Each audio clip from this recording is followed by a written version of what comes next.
Welcome, everybody, to All Star Insights, all things youth baseball. Today's special guest is Jack Perconte, a former major league player for 6 years and an author of 5 baseball books. Jack, it's great to have you today. Hey, thanks a lot, Chris. It's appreciate you having me on. Yeah. So we're going to start, we're going to kick it right off here, and we're going to talk a little bit about your youth baseball, how you got really started in playing the game, and just kind of take us through your youth baseball into high school. Well, I started in Little League, I guess. I started playing, when I was 6 years old, I think, just around the neighborhood and stuff, and then joined Little League at, you know, young age, and then just played Little League baseball. I'm from Joliet, Illinois, so they're very passionate about their baseball there, their youth baseball. So I came up through the ranks there, and so I played Little League, and then went into, I guess, Pony League it was at the time, and then before high school. So just kind of came up through the, Joliet baseball system. Yep. And so, for you, because I know a lot of players, sometimes it's hard for them to really judge, their own talent, where they're from. When did you kind of figure, hey, you know what, I'm pretty good at this, and I may have a shot at playing at the next level?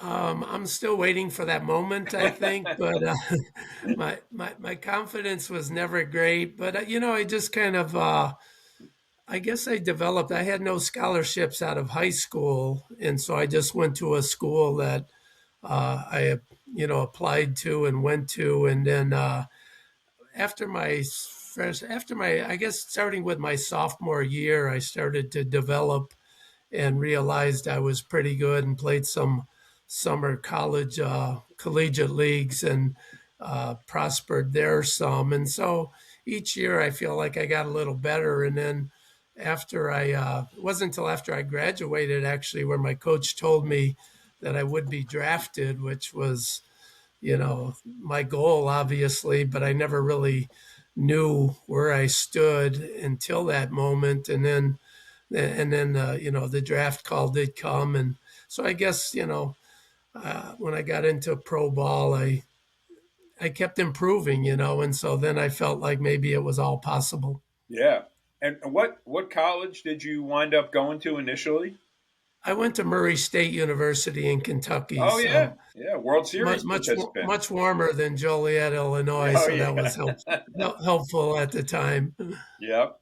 They just got a brand new upgrade too on their facilities. They did their season, making it to the World Series was just amazing this year, and it's hopefully set the program in the right direction to Yeah, no, that's awesome. I become love to better. see those schools like that have an opportunity to play on the big stage.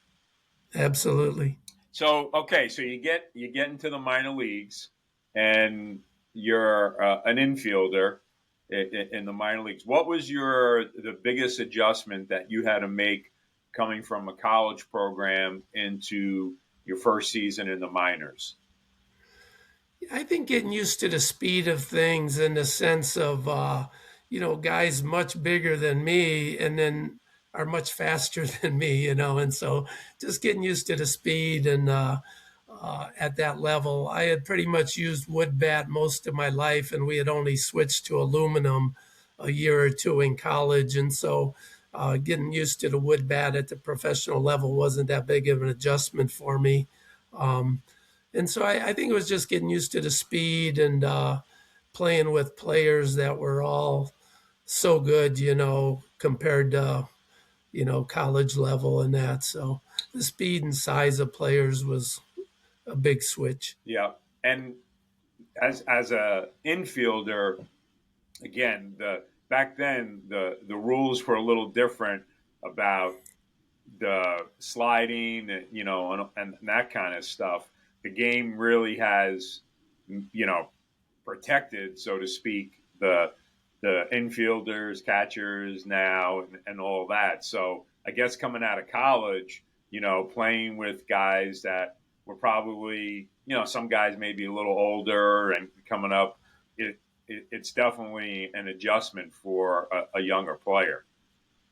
Yeah, it really is. But I guess I was fortunate in that sense because I didn't play pro ball until after I graduated from college. So, um, I wasn't the high school kid coming out. So I Yep. had some experience from, I think, summer collegiate leagues and that of playing against some really good players. Yeah. Yeah. So you played what, like 4 years in the minors before getting your call up to the big leagues? Yeah, I worked my way up each year. I never got moved during a season, so I started in single A ball and stayed there for 2 years, and then went to double, and then went to triple, and I was in triple A for 3 whole seasons. Trying to break in, and so I got a couple of minor call ups at the end of each season there, but never really got an opportunity until I was traded away from the Dodgers to the Indians. And that you made your big league debut with the Indians? No, actually, it was with the Dodgers a Oh, couple of okay. years, and at the end of the September of 1980 and 1981, I was with the Dodger team, and so that was a really special time, obviously. Oh, yeah. Yeah. No, yeah, that good. That teams like they have now. Yeah, yeah, they're strong. Yeah. Yeah. And then so, going in to the big leagues and having, those little call-ups, you got a little glimpse of what it was like and the difference between AAA and the big leagues. What's your take on that?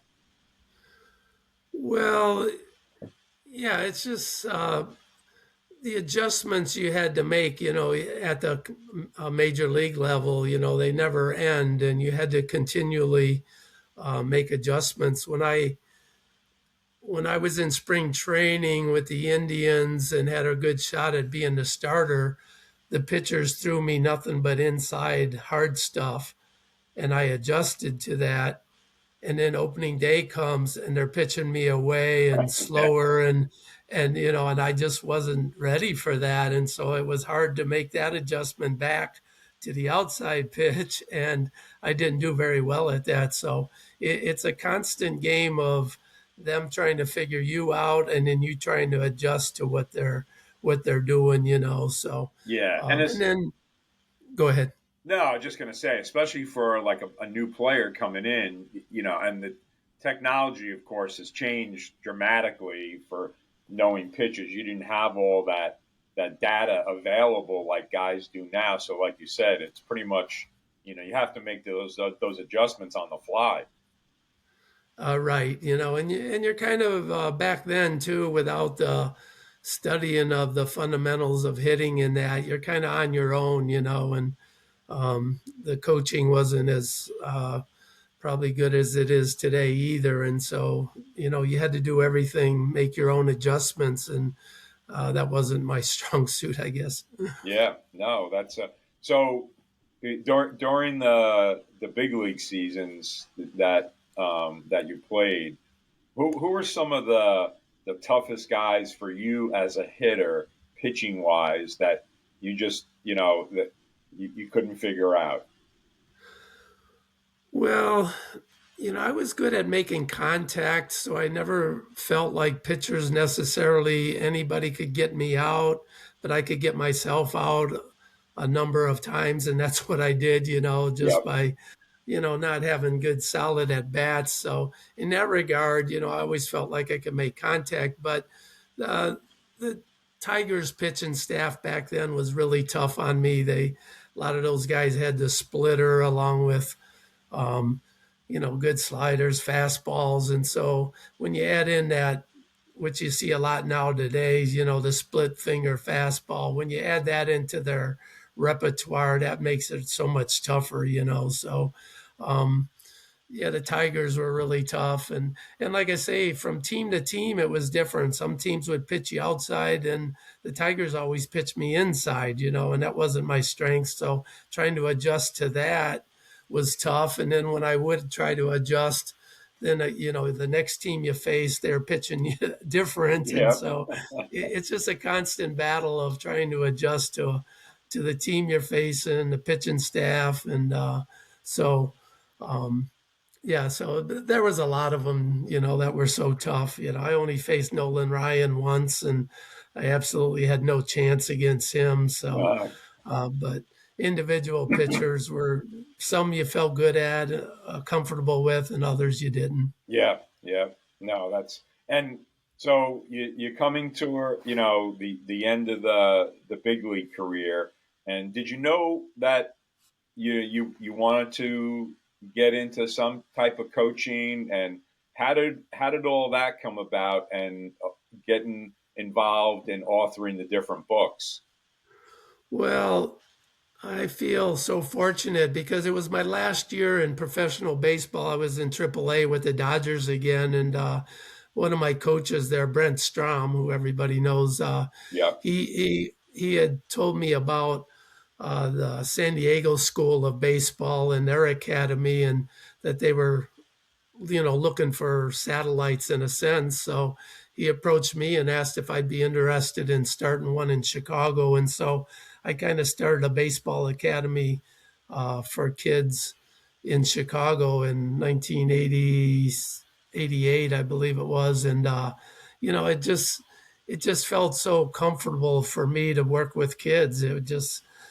I felt on top of the world working with kids. And, so that kind of started it all. Just started my own academy, and I did that for 20 years and been teaching ever since. And so I enjoyed it as much or more than playing baseball as working with kids, teaching the game. And, I felt like I just never really left the game because of that. So I just kind of fell into the perfect thing for me. Yeah, no, that's awesome. And so when your first book, did the coaching and start, working with the kids, did that kind of inspire you to write that first book?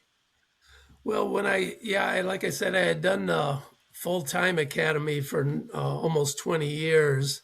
And then I just kind of burned out on that. I was working so much. And so when I stopped, I realized I actually had half a brain. And so I just started putting things down. And pretty soon I knew, that maybe I know some things that others don't, and it was worth writing. And the words started to flow every time I start writing. There's just ideas in my head. And so I'm not a very good writer, but I have a lot of ideas. And so I just started putting them down. And I started with a hitting book, and then I went to a parent coaching book in a sense, and then a coaching book. And then I went into, a couple other books that I've written. And like I say, I just have ideas that seem to pop into my head, and they were worth putting down. Yeah, and the parent coaching book, that to me was really interesting, because I think a lot of parents nowadays, and you see this, and I see it all the time, just working with parents, they really don't have a good understanding of how much time and effort it takes to become a good baseball player.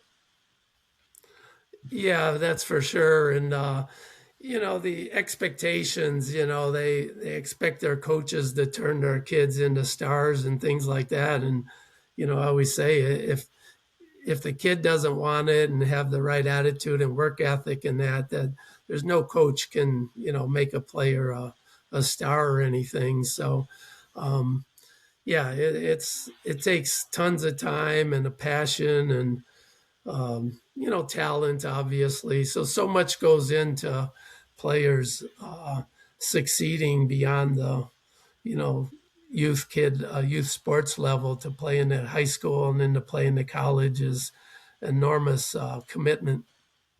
Yeah, and I think like in the book, you point out a lot of good things about just like what you said about parents' expectations, and you could have Tommy Lasorda as your coach, but if you're not going to pay attention or if you're not going to put the time and effort in, as a player, it doesn't matter what your parents want or who your coach is. You're just not going to see those results. Yeah, absolutely. And I think the most important thing for parents is to give their kids opportunities and um, you know hopefully get kids to really enjoy what they're doing and enjoy working hard at something. And that's the number one goal of parents, I think, is just to you know show them the fun of playing and improving in that. And then it's going to be up to the kids from there, what they want to do with it. Yeah, no, and going back when you were in youth baseball, how much involvement did your parents have in in the baseball end of it? I'd say very little back in the day. They used to bring us to practice, and you went for it, you practiced there. But playing around the house and in the neighborhood and encouraging that, and always being encouraging of what we were doing, it was critical, I think, to, like I say, falling in love with sports and falling in love with baseball for me. So Yeah, um, once I enjoyed working at it and playing, then the success seemed to follow. And then with each success, it spurred you on to keep wanting to go to the next level, but they weren't pushy in any way. I think they just, uh, let us do our thing and enjoy the games. yeah, and that's big. What you just said at the end there, and enjoy the game. I feel like in today there's just a lot. There's so much emphasis placed on winning. And I think kids today forget to celebrate the little things in the game. There are I know like parents always they get in the car and the first thing they want to do is rehash the game with their player instead of just saying, "Hey, did you have fun today?" What, and they want to know what'd you do hitting wise, or I saw you on this swing, you did this. And as a kid, they're probably in the back of their mind saying, okay, like my coach just went over all this with me. I don't need to, hear it again when I get in the car ride home. Absolutely. Times have, like you said, definitely changed, and there's just more pressure on kids. But you know, from a parent's point of view, is that they invest so much more now into their kids, financially and with their attention towards them, and so it's kind of a double-edged sword where the kids feel the pressure, but the parents also, want their kids to um, not just succeed, but to put out the effort they're investing in. And so it's very it's tough times, I think, for kids and for parents. But I feel like we can do a much better job in society of training our coaches um, to you know get ahead of the situation and help kids and help parents at the same time be better uh, parents in a sense towards their kids. And if we did a better job of helping coaches to be aware that they're not just coaching kids, but they're also helping parents to deal with their kids, then I think we would be better off. But obviously, a big project there. Yeah, and that's a really good point because I think the good, bad, or indifferent in little league and pony baseball or Babe Ruth baseball, a lot of the coaches are parents, and some may have some background in baseball, but some obviously don't. So coaching the coach, kids always want to do the clinics, and clinics are great, but like I agree with you 100%. I think coaching the coach is probably the most important thing, because they're the ones that can be working with the kids every day, and if they don't know, how to coach or how to teach, it really doesn't matter what they're saying to the kids, because they're kind of that first line of defense. Yeah, absolutely. And yeah, we could do a much better job at training coaches.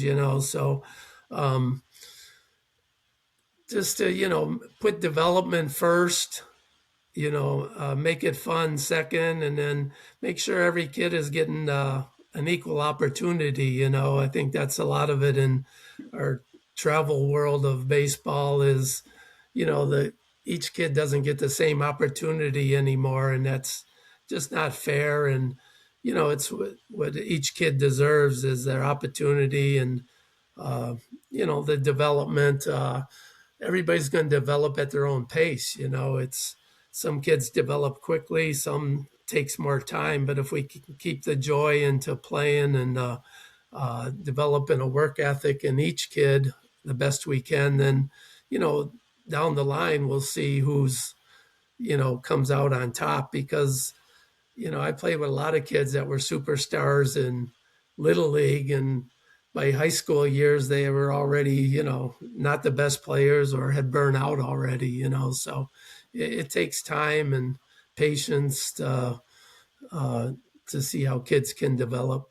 Yeah, and that's the big thing, I think, with coaches too. They have to realize that development is not just winning.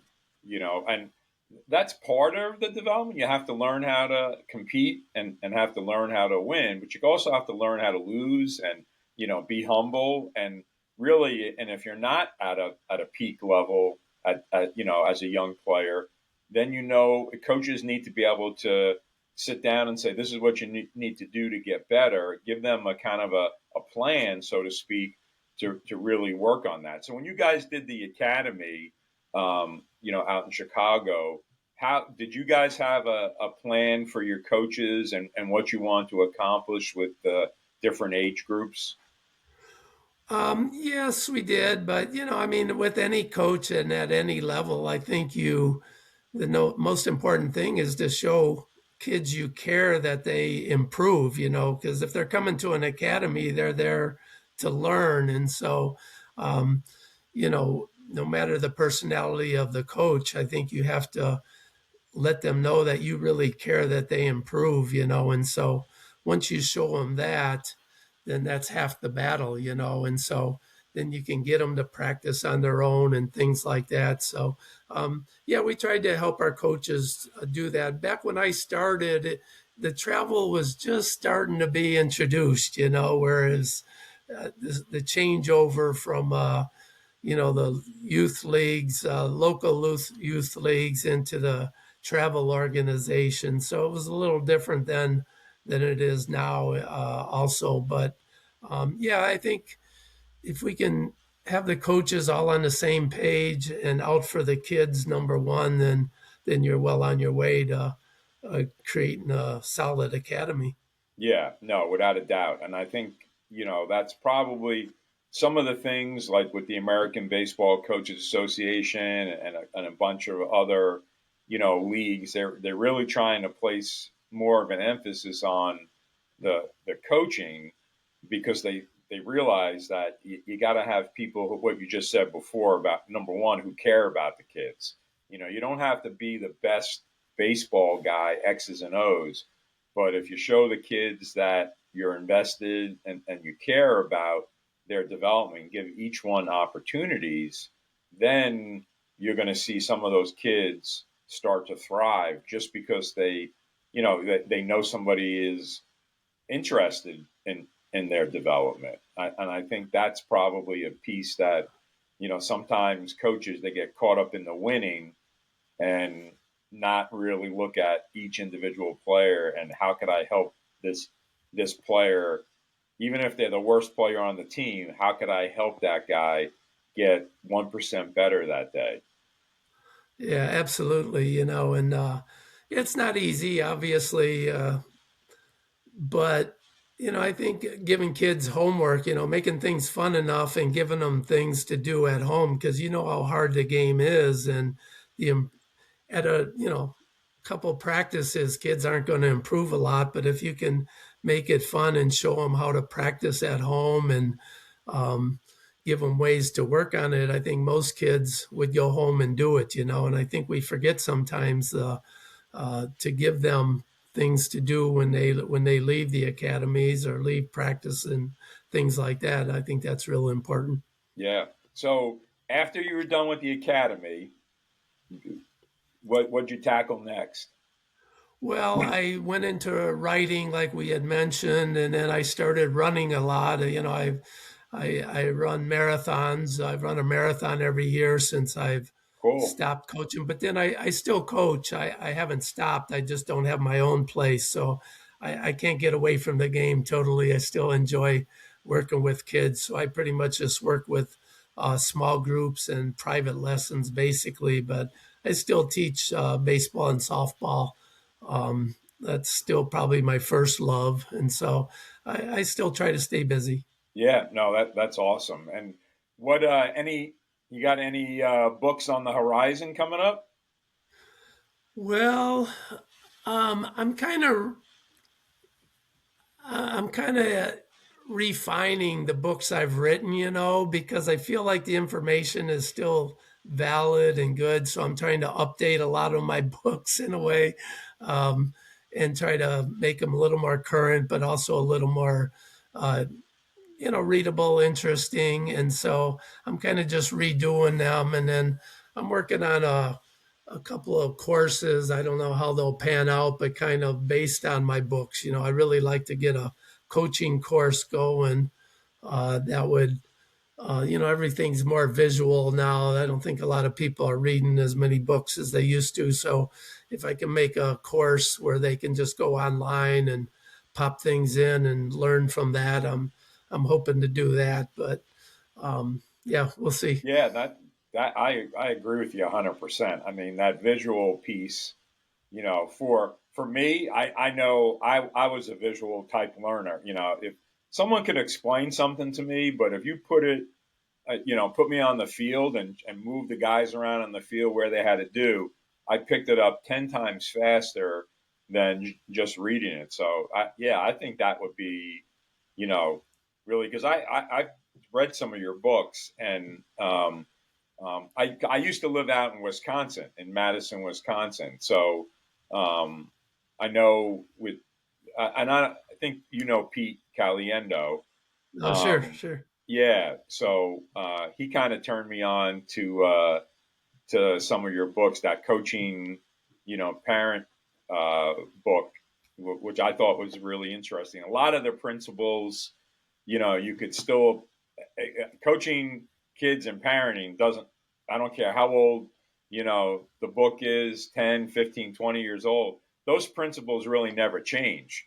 You still have to have a lot of the basics that you talk about in the book. So I think a Yeah, coaching course would really be beneficial for a lot of people, and especially the younger coaches. Like you said, yeah, reading, is probably not as popular, as it is with all the technology and books on Kindle and all this kind of stuff. But I think a visual piece of that would make a lot of sense. right. My latest book I forgot to mention, but it's called 365 peak sports mentality quotes, and it's kind of gives kids and probably parents more, but something where they can just refer to one a day, just kind of a motivational tip, or just dealing how to deal with adversity and things like that. So it's I've gotten a lot of good response about that book, and a lot of people, even that aren't into sports, they enjoy kind of going and checking out the quotes, that can help someone just for each day of the year, and something to think about in a sense. And Yeah, so I've really enjoyed that book was a lot of fun to write. and just like you said, in baseball, you face adversity every single day. I mean, and how you bounce back off those 0 for 3 days. You got 162, 161 other games you gotta be up for and ready to play. So if you can't really face adversity and you can't bounce back, it's a long season.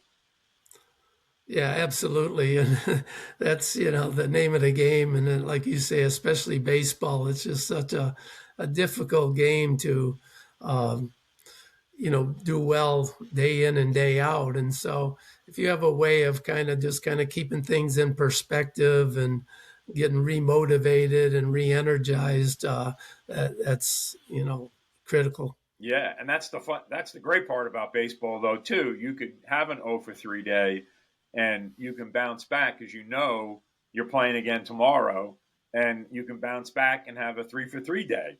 So it really, if you can battle that adversity, and you have that resiliency, that is going to help you. I know players I've coached, the guys who are able to flush their mistakes, not worry about what they did the previous at bat or the previous play or the previous day, they're the ones at the end of the season always come out on top.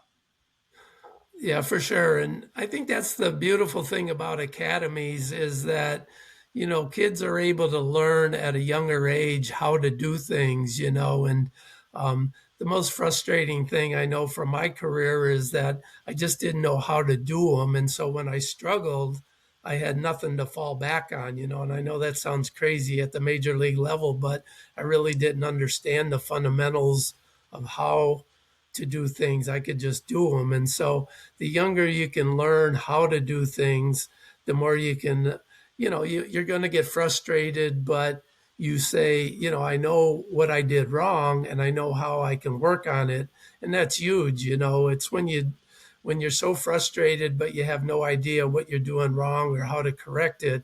I think that's the worst thing. So as a coach, I just, whether my kids can do something or not, I really want them to understand how to do it and ways they can go about trying to accomplish it. And then, I noticed a lot of kids that used to get so down on themselves so quickly that stopped, because they realize, okay, you know, I didn't do it well, but I know what I did wrong and I can go about working on that. And I think that's key because it's the frustration of not knowing what to do. And you got 10, 12 different parents telling you do this, do Yeah, that, or all your coaches saying you're not doing this, you're not doing that. Well, sure, they know that, but if they can figure things out on their own because they know how to do something and where they failed, then they start to enjoy the game even more too because they can overcome that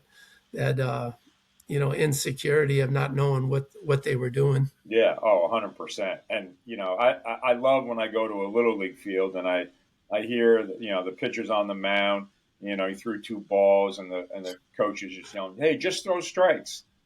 I'm like, "Hey, Yeah, right. of course he's trying to throw strikes." I wish it was that easy. Yeah, right.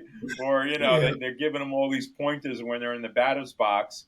The guy's trying to hit the ball, and the coach is at third base. Running off 15 different things the kid's got to do, and I'm like, God, you're killing that kid right now. He's trying to focus, trying to hit the ball, and then you're telling him. And even though they say, "Oh, maybe he doesn't hear my voice," they hear it. They 100% hear that, and that's like one of the first thing I tell coaches. Don't say anything when you're in the third base box. Maybe one word of encouragement and let the kids focus on trying to hit. It's so hard anyway, and then you're just filling all that mental noise in his head. It becomes almost impossible to hit. Well, and even worse than the coach talking, it's their parents in the stands Yeah. talking. I mean, they're going to hear that voice even more. And Yep. they hear that one first. So talk about distraction and taking away their focus. Just have their parents yell a few things, and now you really got Not yet. trouble. So for the books, Jack, where could if people are interested in purchasing one of the many books that you've written, what's the best way for them to do that? I appreciate that. I basically just go to Amazon. They pretty much have everything nowadays. So I would say go to Amazon. I'm not a big promoter anymore of trying to promote my stuff. So if they go to Amazon, that's pretty much the easiest way, I would guess. Okay, and what's that? And just give us that last one you had just written that you talked about, the motivational one. It's called 365 Peak Sports Mentality Quotes. Okay, great. Yeah, no, I would definitely encourage everybody that's listening, especially parents, because he's got that his parent book is really to this day is a lot of the really a lot of good tips in there about how to help your kid or if you're a coach of a kid's program. Um, and then the hitting book is really good. So I really appreciate you jumping on with us today. A lot of good stuff, um, just basic things that parents and players, and it's cool that that when you were coming up through, you weren't like a superstar player. You were just a kid that, like you said, loved the game, and that love turned into making you a better player as you progress through the system. So that was really cool, I think, for our listeners to hear. Yeah, thanks, Chris. Yeah, I really appreciate it and keep up the great work. You guys are doing super jobs. So Thanks, Jack. uh, Uh, keep it uh, going. yeah, no, it was great, man. Appreciate you jumping on. Thanks, everybody, for listening to All Star Insights, everything about youth baseball, sponsored by Kids on First Foundation and Tuckahoe Sports. And we'll catch you next time. Take care, Chris.